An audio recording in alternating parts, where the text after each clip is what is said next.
Hello again, and welcome to Fundamentals of Philosophy. This is the lecture for Module 1, where we are going to be asking something like, what is philosophy? So what is philosophy? Is it a practice or is it a methodology? Is it a specific set of questions or topics?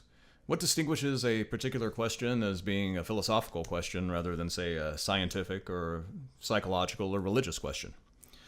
These are central questions in the field that is known as metaphilosophy, which is the philosophy of philosophy.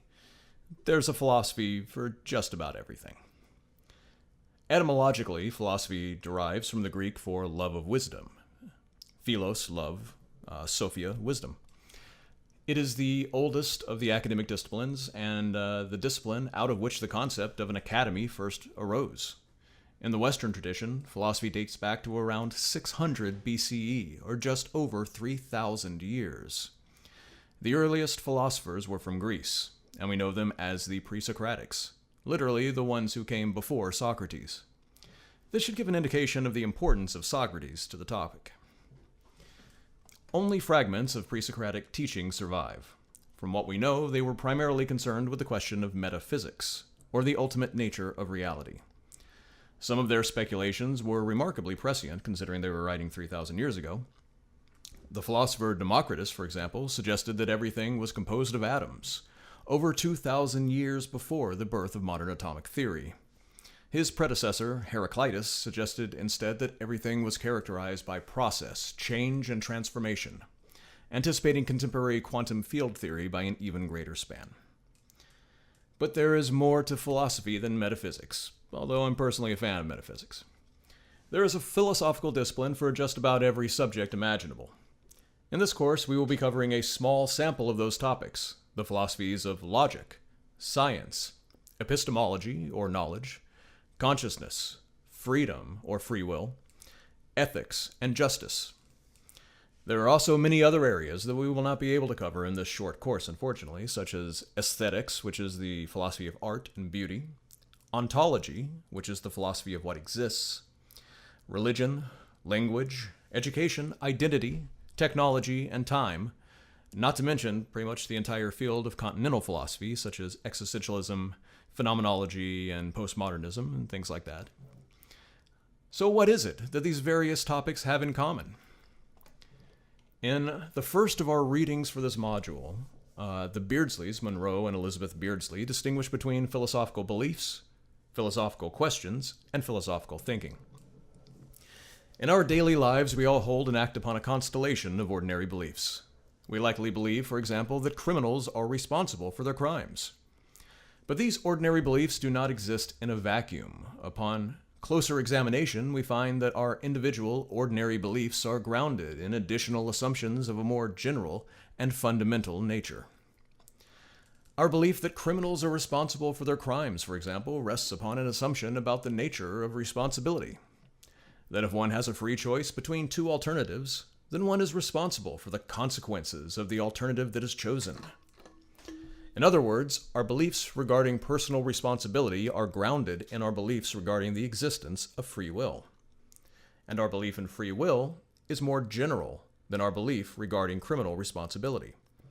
The notion of free will applies to many, many more cases than just those involving crime and punishment. Further, our belief in personal responsibility rests upon, or is dependent upon, our deeper and more fundamental belief that our actions are freely chosen. These deeper, more general, and more fundamental beliefs are what the Beardsleys mean by philosophical beliefs. To uncover these deeper philosophical beliefs involves a procedure of systematically interrogating our reasons for believing in something. Do we have good reasons for holding our beliefs?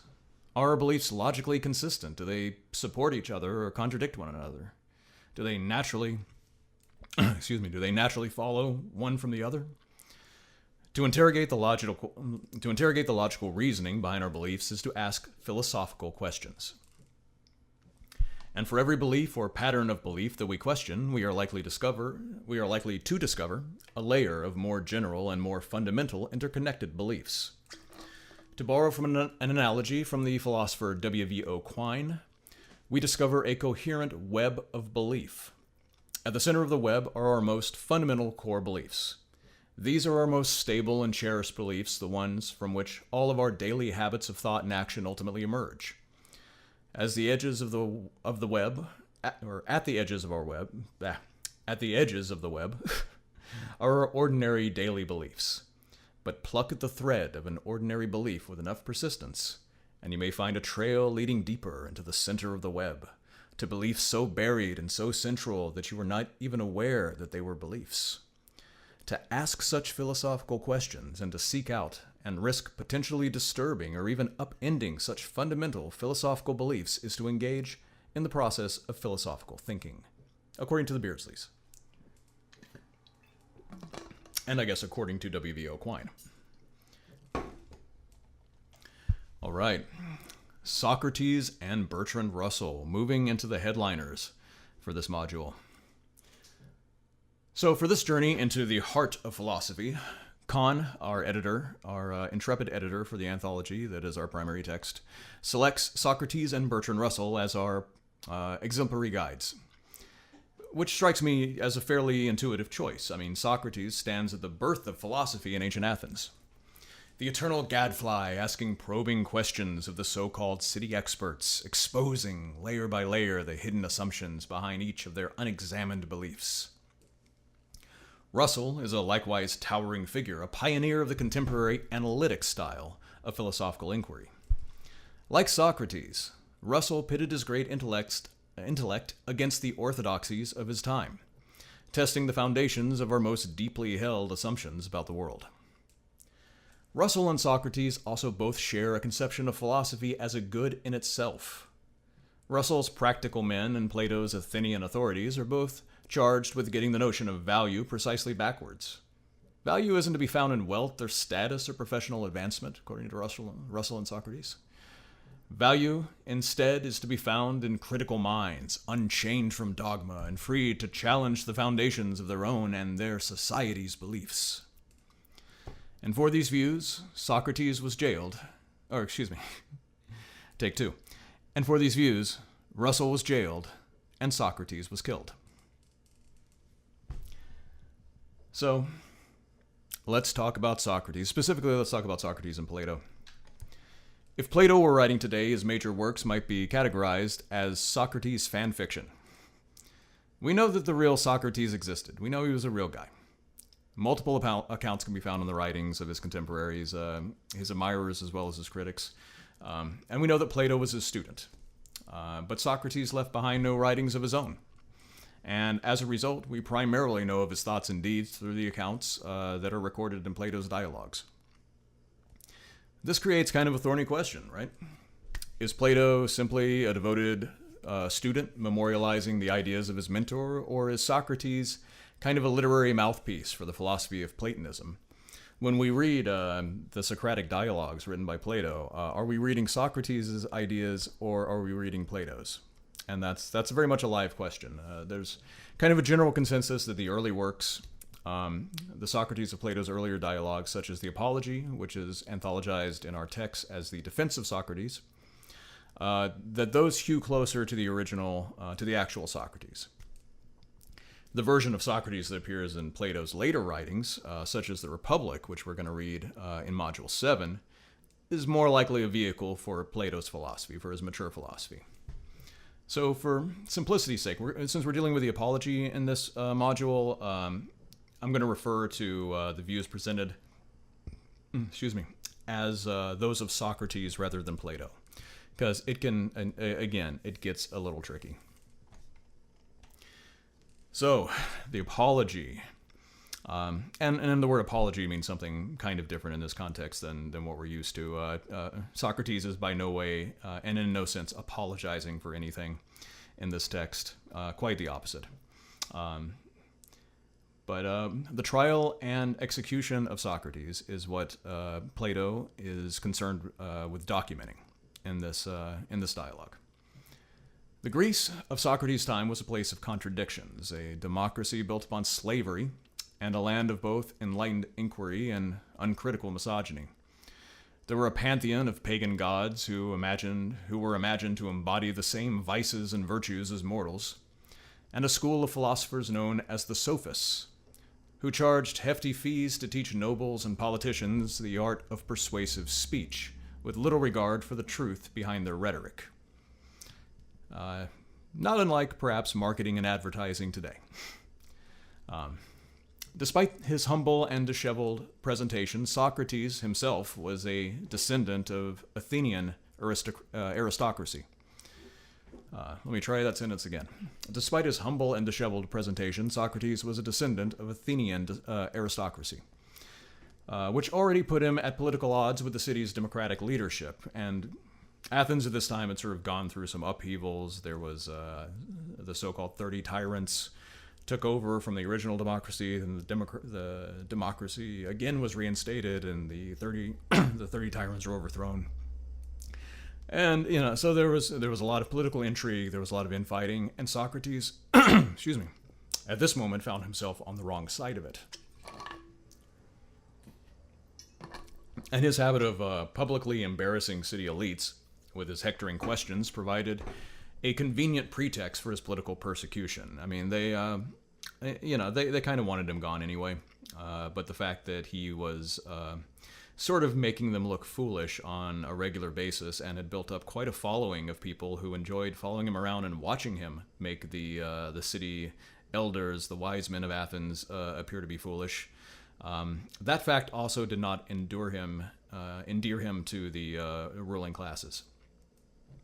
So, in the Apology, Socrates has been brought before an Athenian court to face charges brought by the minor poet Meletus.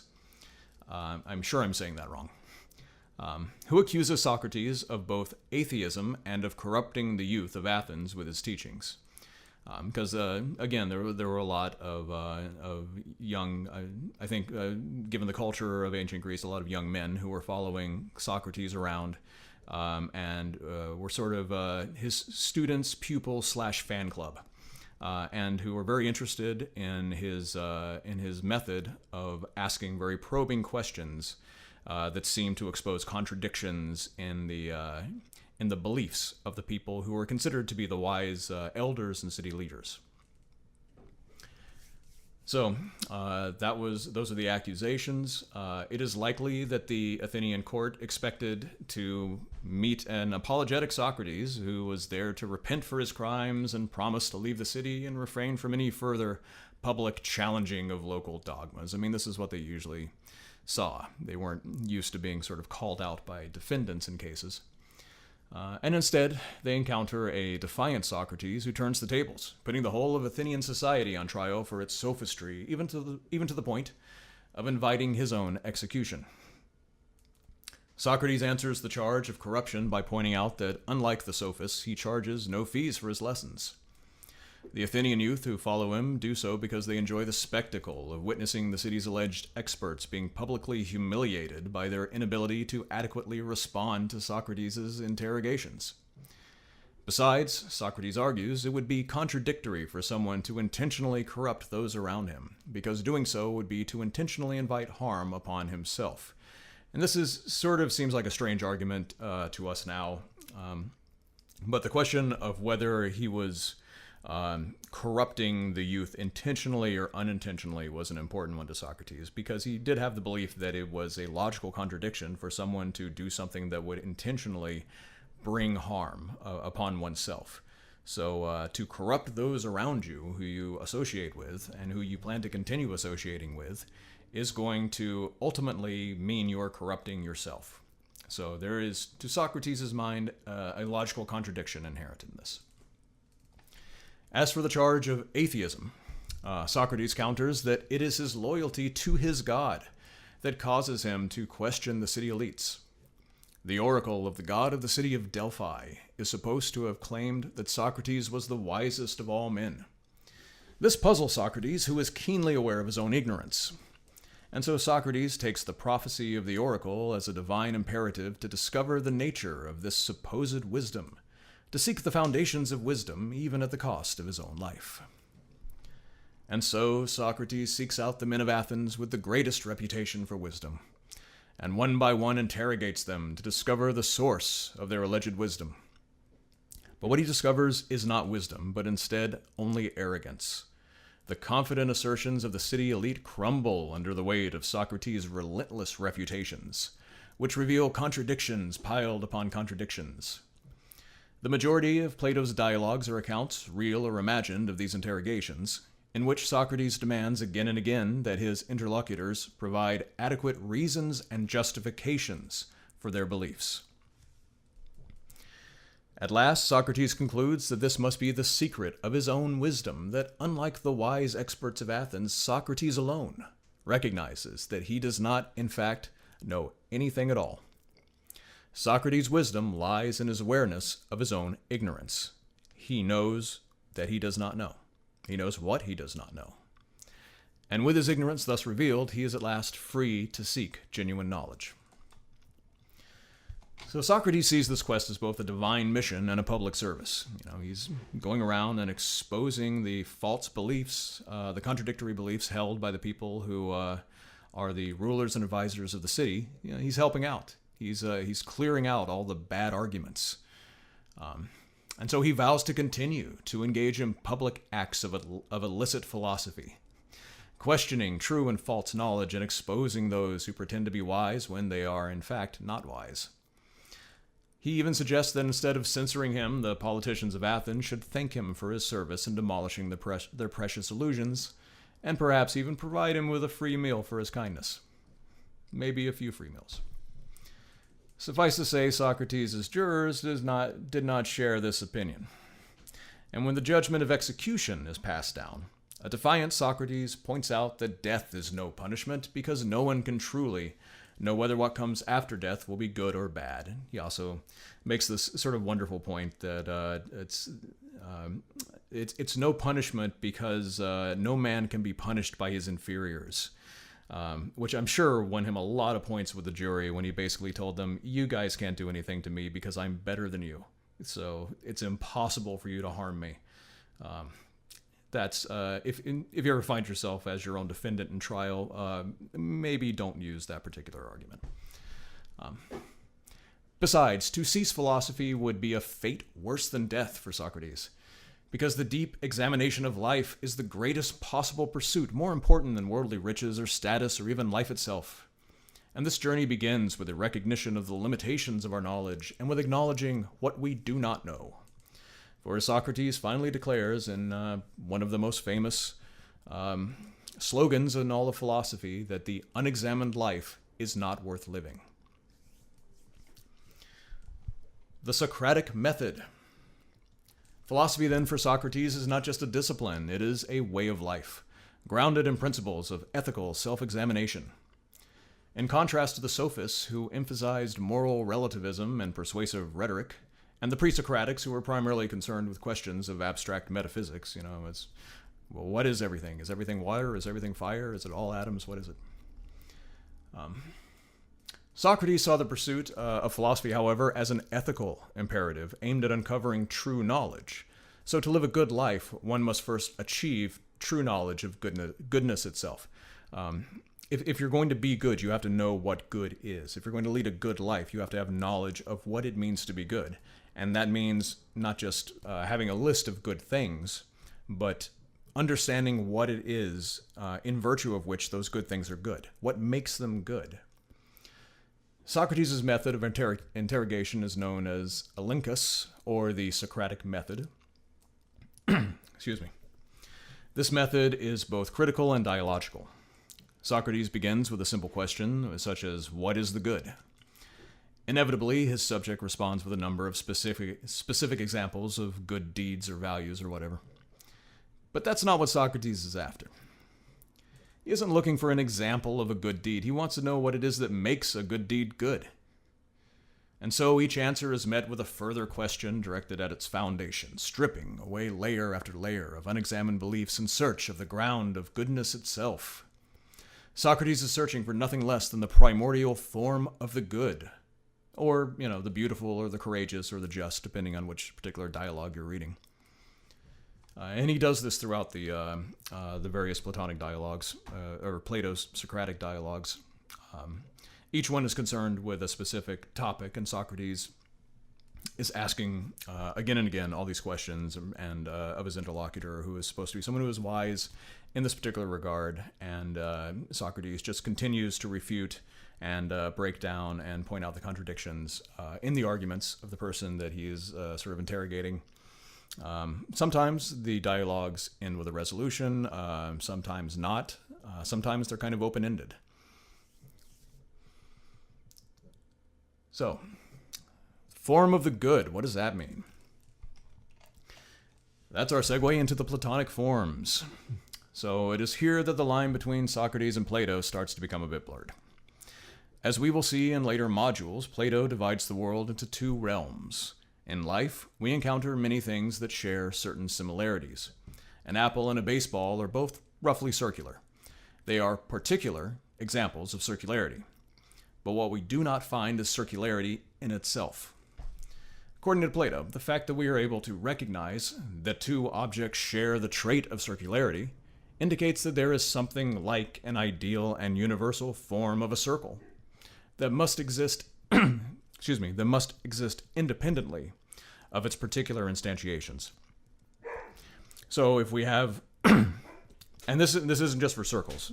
Circles is an example, but for Plato, this is everything. This is circles. This is numbers. This is the good. This is truth. This is cats. This is chairs. There is a form for everything, and it doesn't make sense for Plato that we would have all these particular things and be able to sort of identify these shared properties or characteristics if these properties didn't exist, if there wasn't something that we were sort of comparing these things to, some ideal version. When we talk about when we see the apple and the baseball, and we say, okay, well, these are both round objects, they're both circular. What do we mean by that? Is circularity something that exists separately from the things that are shaped like a circle? And Plato believes that there is. That here in the physical world, we never find perfect, universal, or ideal forms. No one has ever drawn a perfect circle. Instead, we only find objects that bear an imperfect resemblance to their ideal form. Thus, the world we live in should be understood as a world of representations or copies that at best partake in or stand for the ideal world, which must exist beyond and independent of human comprehension and perception. It is the job of the philosopher to employ the methodologies of pure logical reasoning to arrive ultimately at true knowledge of the forms. And for Plato, the highest possible knowledge is knowledge of the form of the good. And this is one thing that separates both Plato and Socrates, and later on Aristotle, from the pre-Socratics, is the ethical focus. That the knowledge they're after is ultimately the knowledge of what it means to be good, of what that is, what it is in virtue of which the good is good. Whereas previous philosophers, as far as we know, we have very, very little in the way of recorded evidence, but seem more concerned with, what is everything made of? What is the ultimate substance that everything is grounded in or emerges out of? So, this distinction between particulars and universals represents one of the dividing lines of philosophical inquiry. Philosophers who believe in Platonic universals are sometimes called realists about universals. And a universal in this case is basically a Platonic form. It's the idea that, and this can be analyzed in terms of the philosophy of language, where, we say something like, all men are mortal versus Socrates is mortal. And when we say Socrates, we're referring to someone specific, right? We're talking about this guy. We can, if we are alive in Socrates' time and Socrates is there, we can point to him and say, that's Socrates. But when we say, all men are mortal, we are not referring to a specific, there isn't, like, you can't point to all men or all people. That's a concept that is more general. That's what's called a universal versus a particular. And so the question becomes, what is it when we're referring to more general categories like all men or all people, or circles, or even cats and chairs and things like that. Numbers, especially, is part of a big debate that's going on now in this area. Are we talking about something that is just a generalization out from specific things that we encounter, or are we talking about something that sort of stands behind these things independently of them, that we are comparing them to? So, anyway, philosophers who believe in Platonic universals are sometimes called realists about universals. Other philosophers, to the contrary, believe that we arrive at the concept of the universal form of a circle by generalizing out from our individual experiences of circular objects. We observe apples and baseballs, and from these experiences we craft convenient linguistic categories, such as circularity. But there is no such thing as circularity in itself that exists independently of human minds and language. This view that all that really exists is concrete particulars is called nominalism, which comes from the Latin nomen, which means name. So, both views have their defenders to this day. Many mathematicians and physicists are Platonic realists about numbers. And it's, honestly, I mean, I lean towards nominalism in general, but numbers make me sort of stop and pause. It's like, it's a question of whether mathematics is invented or discovered. We seem to, when we talk about mathematics, we seem to be talking about something that was already there, that describes something about the nature of reality itself. That even if no human had ever come about to talk about the number 3, there would still be something like the number 3 that exists as sort of the foundational structure of nature, that number, that mathematics, that the sort of relationship, the structural relationship of the world that can be modeled as mathematics is something that really exists independently of human minds. That we're not just sort of coming up with linguistic tools here, but there's something behind them. So a lot of mathematicians and physicists, I wouldn't say a lot, there's definitely a split, but I think you find a lot of Platonic realists these days amongst mathematicians. A guy named Max Tegmark comes to mind, who believes that everything is ultimately math. So they believe that numbers exist independently and precede our experience of countable objects. This view is often, but not always, associated with another philosophical school known as rationalism, which holds that true knowledge is acquired through pure reason alone, independent of sensory experience. The opposing school, which suggests that all knowledge originates ultimately from sense experience, is known as empiricism. And we will learn much, much more about rationalism and empiricism in Module 3, which is all about the distinction between the rationalists and the empiricists. Plato's doctrine of the forms, excuse me, and Plato is like a sort of archetypical rationalist. His student Aristotle, interestingly, is sort of an archetypical empiricist. And I think we'll talk probably more about that in Module 3. So Plato's doctrine of the forms would go on to become one of the most influential concepts in human history.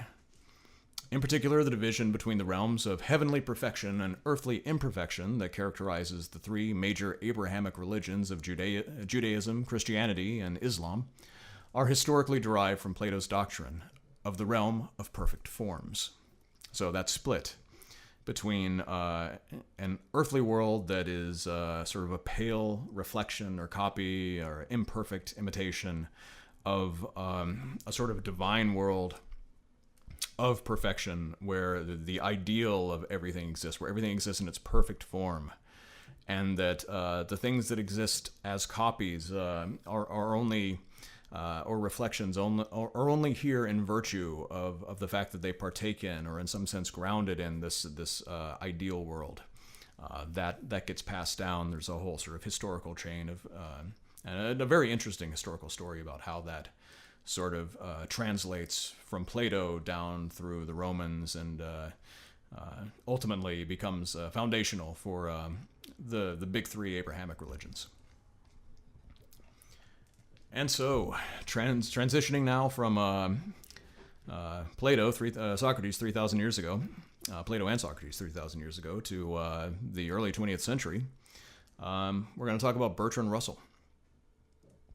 Now, Bertrand Russell was a pioneering mathematician, philosopher, and political activist in the early 20th century, one of the founders of what would become known as the analytic style of contemporary philosophy. The details of Russell's life are a fascinating topic in and of themselves. Like Socrates, Russell was a relentless critic of the dogmatic orthodoxies of his time.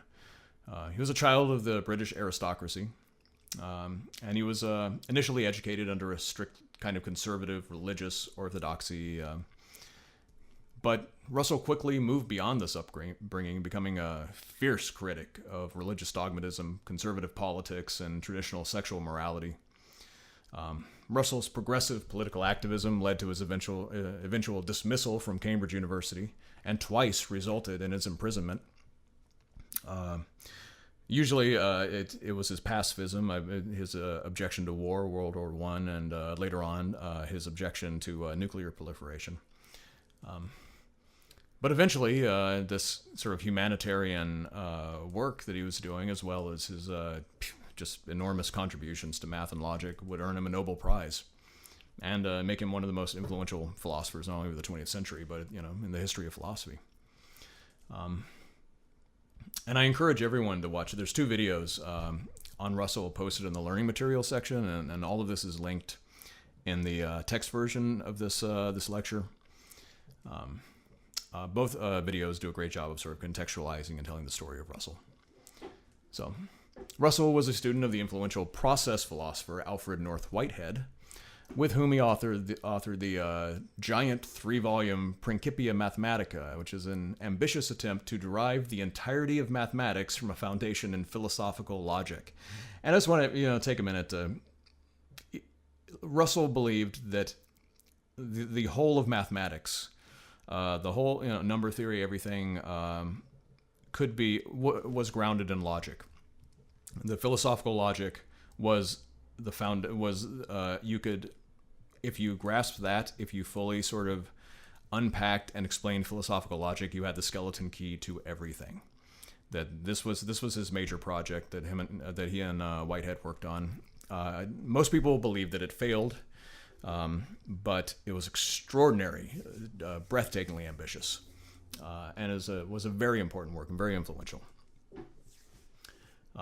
He later became an early mentor of Ludwig Wittgenstein, who is arguably the most influential linguistic philosopher of the 20th century, arguably the most influential philosopher period of the 20th century. Along with Wittgenstein, Russell's work would help to establish the foundations for modern analytic philosophy, with its focus on logical rigor, scientific evidence, and clear and precise argumentation. Russell's analytic firepower was equally matched by his strengths as a witty and eminently readable author of public philosophy. His A History of Western Philosophy remains one of the best and most accessible texts on the subject, almost 8 decades after its initial publication. So, from Russell we have The Value of Philosophy as our reading, and this is a short essay that comes at the end of a much larger work called The Problems of Philosophy, which is sort of an overview. We'll read a little bit more from that in, I believe, Module 3, and it's just an overview of various philosophical controversies and topics, and Russell honestly provides a much better explanation of many of these things than the original philosophers who came up with these problems do. And that's something, it's the same with Russell's History of Philosophy. He is not only a great philosopher in his own right, he's one of the great explainers of other people's philosophies.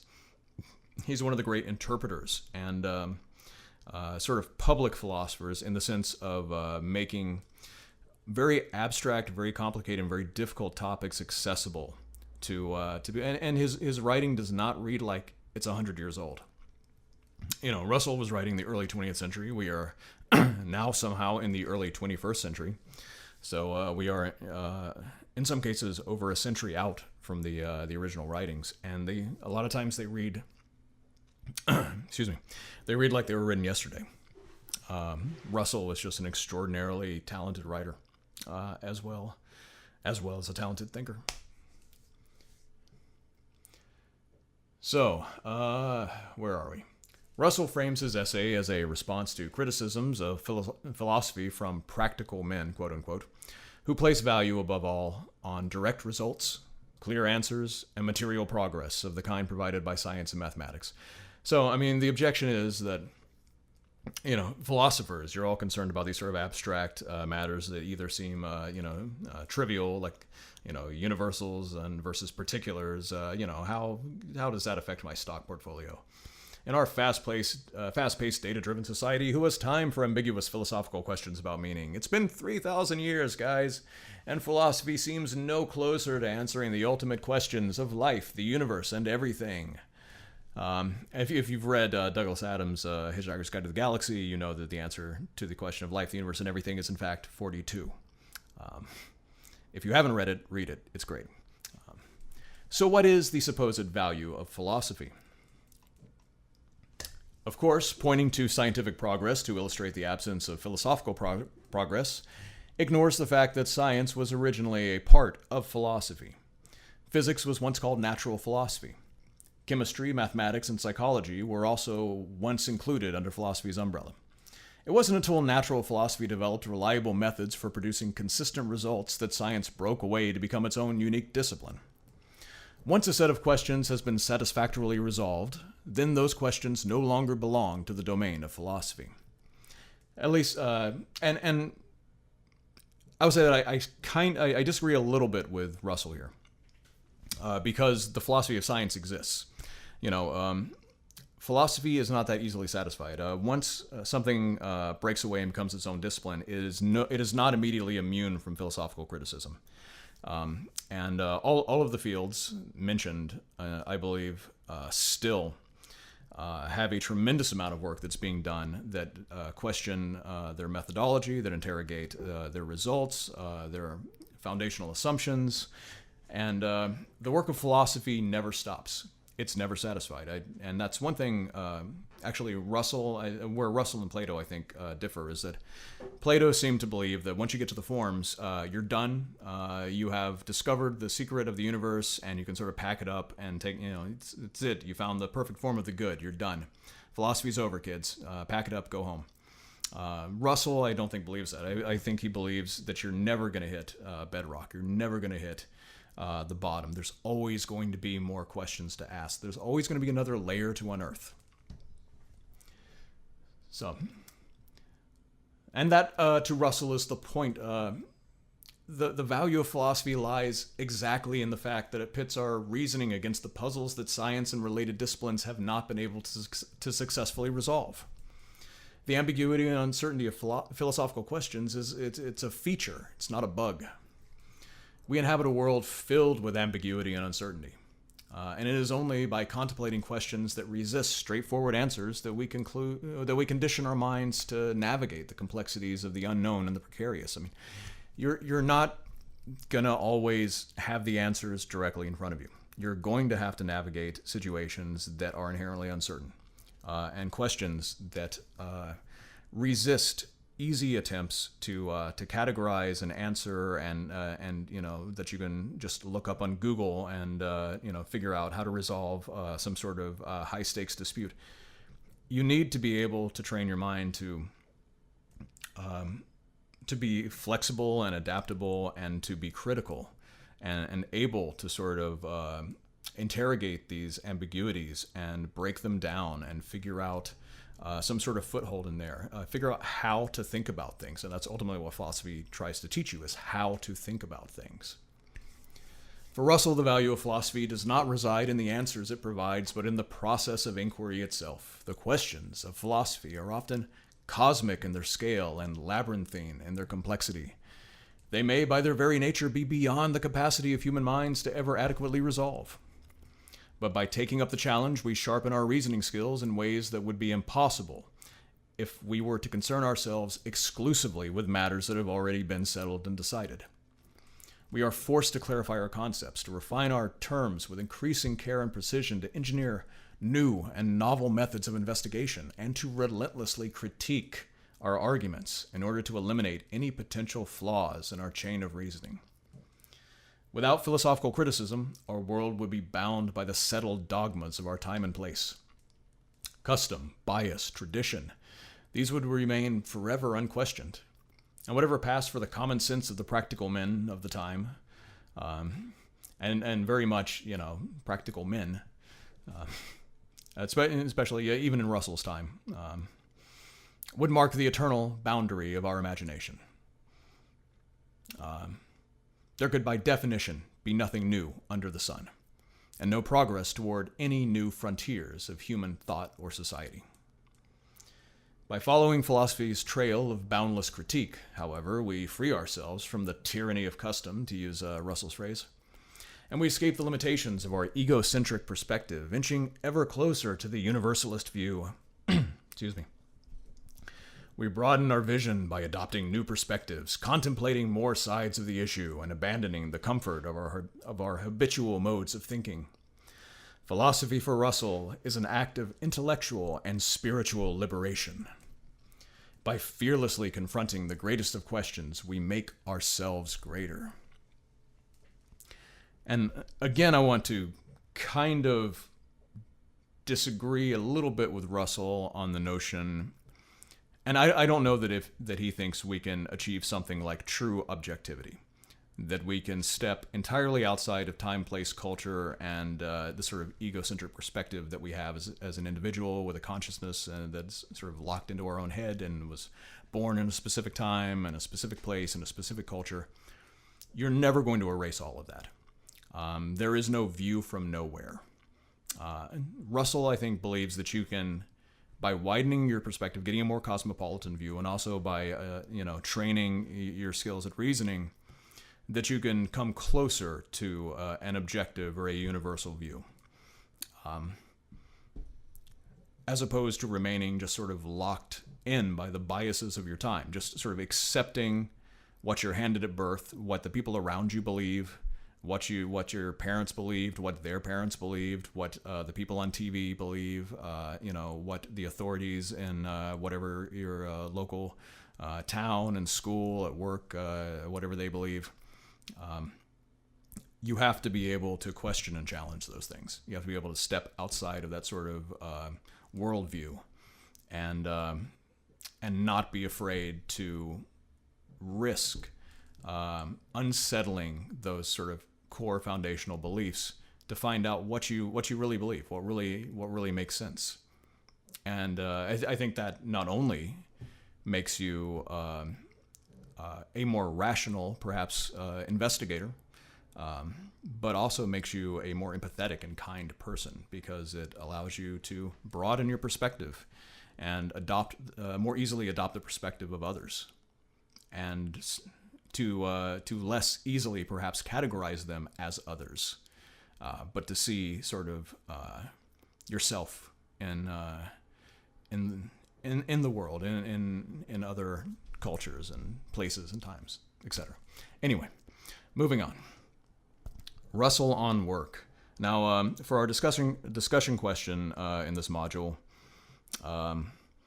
we are going to be, and in general, the discussion questions are going to be focused on sort of practical applications of these abstract philosophical ideas to concrete situations in real life, so that we can put them to work and see how they actually fare in real life situations, to see the practical side of it. And sort of ironically in Russell's case, since he is a sort of a critic of that. But I thought if we were going to talk about Russell in the workplace, because our topic for discussion in Module 1 is work, both in the sense of job seeking and in workplace culture and environment, how can the views of Socrates and Russell help or hinder you to be able to navigate these sorts of institutions? What will their effect be to adopt these kinds of thinking on the job market or in the workplace? And I thought if we're going to talk about that, Russell has thoughts on that idea specifically. So I wanted to touch just briefly on his In Praise of Idleness. So this finally is Russell's answer to the practical men, quote unquote. The social value of science and technology depends ultimately upon the reason and imagination of the minds that produce and control that technology. So the critique of the practical men and the value of philosophy is that Philosophy. You're concerned with all of these sort of universal questions rather than doing concrete things that help society. And Russell's answer is no. If you're part of helping society, part of what makes a society great, part of what makes a society do great things, is that it is constituted, populated with people who are able to think critically, who have this broader perspective, this more universal perspective. So he believes that that is a necessary condition, and we'll talk in the next module more about necessary and sufficient conditions. But he believes that is a necessary condition for having a functioning society ultimately. So the production of a great society is dependent upon the production of great minds. The Athens of Socrates was able to achieve great things because its citizens were granted the leisure to spend their time in free contemplation rather than hard labor. For Athens, that freedom was purchased through the subjugation of conquered slaves, a strategy that the humanitarian Russell finds abhorrent, to say the least, as well we all should. How then can a modern democratic society ensure that its citizens possess enough leisure time to become not merely imaginative and philosophical, but also happy, moral, and kind? Russell proposes his answer in another famous essay, In Praise of Idleness. As technological progress improves production, Let's try that one again. As technological progress improves production and reduces scarcity, fewer human labor hours should be required to meet demands. So, and this is a conversation that's very much happening right now around AI and automation. As technology increases, as our ability to increase production sort of just skyrockets, just exponentially takes off, then we're no longer dealing with an issue of production. We're dealing with a problem of distribution at that point, because even Russell here in his time believed that industry and technology had advanced sufficiently to reduce the necessity of labor hours to 4 hours per day. So he was an advocate of the 4-hour workday, and this is a discussion that's happening now. Germany just had an experiment of a 4-hour work week that went very well, actually. And that was, I think, down from a 5-hour work week, which they were trialing previously, which also produced great results. There have been studies that, you're not going to get more than 6 hours of good work out of someone in a given workday. The idea of, and the 8-hour day, the 40-hour week is something that unions had to fight very hard for. Previously, just to get us there, and there was a lot of resistance to it, and then we've been sort of stuck at that plateau for a long time. And you can see, like in the 1970s, there's a point in which the production sort of hits this knee in the curve and just starts going up, but what stays flat is wages. And there is no change in wages, and there's no change in leisure time. So this notion that we're going to have technology and robotics and all these things, and it's going to free us all up to have so much leisure because the machines are going to do all the work, it never happened. What happened was that the increase in productivity did happen. More was being produced. More things are produced than we could possibly use. We throw things away. We pay farmers to not produce crops because there's surplus. There's by far more empty houses than there are unhoused people. That sort of thing. So I mean, productivity, scarcity is not the issue. But what happened instead of people getting higher wages or more leisure was that the people sort of on top got more profits, and that is something that Russell believes is an inequitable result. So that he does not agree with. So the problem to Russell's mind is therefore not one of production but of distribution, an unequal distribution of leisure. The working classes perform the majority of the difficult labor, yet receive the least amount of leisure, while for the upper classes this dynamic is reversed. And this inequity is justified by an appeal to the moral virtue of hard work, which bestows praise upon the essential workers for their noble sacrifice. And he didn't use the phrase essential workers. That's just one that has been invoked recently, but it's an example of exactly the sort of thing that Russell's talking about here. It's Max Weber called it the Protestant work ethic. The notion that your hard, brutal toil is justified because it's a noble thing to have this sort of burdensome labor to do the hard work. Hard work itself is a virtue. While at the same time, the people who are benefiting financially from that hard work are seen as less virtuous, but they get all the leisure. They get all the money and they get all the leisure. So, they just don't get the pat on the back telling them how virtuous they are. And Russell kind of sees that as a raw deal, as not a great exchange. It's like, it's as if sort of a narrative is being sold that benefits certain people, certain interests over others. And this inequity is justified. I already said that. The rich, meanwhile, are compensated for their lack of virtuousness by a correlative surplus of leisure. Free time thus becomes a luxury for the upper classes rather than a resource available for all. Contrary to this common sense view of practical men, Russell insists that a great deal of harm is being done in the modern world by belief in the virtuousness of work, and that the road to happiness and prosperity lies in an organized diminution of work. This position anticipates contemporary debates surrounding the rise of technological automation, reduction of the work week, and the post-work and post-scarcity imaginary by almost a century. And that's sort of a term of art within sort of the academic discourse around this, the post-work imaginary. It is worth quoting Russell's closing argument for the 4-hour work day in full. Ordinary men and women having the opportunity of a happy life will become more kindly and less persecuting, and less inclined to view others with suspicion. The taste for war will die out, partly for this reason, and partly because it will involve long and severe work for all. War, that is. Good nature is, of all moral qualities, the one that the world needs most. Good nature is the result of ease and security, not of a life of arduous struggle. Modern methods of production have given us the possibility of ease and security for all. We have chosen, instead, to have overwork for some and starvation for others. Hitherto, we have continued to be as energetic as we were before there were machines. In this we have been foolish, but there is no reason to go on being foolish forever. And what he's saying is that even as the ability of technology to improve production has increased, workers have been expected to work just as hard. There was no correlative reduction in the amount of work that's required. And in fact, in many cases, more is required because now you're having to sort of prove your worth against machines. So this was written again 100 years ago.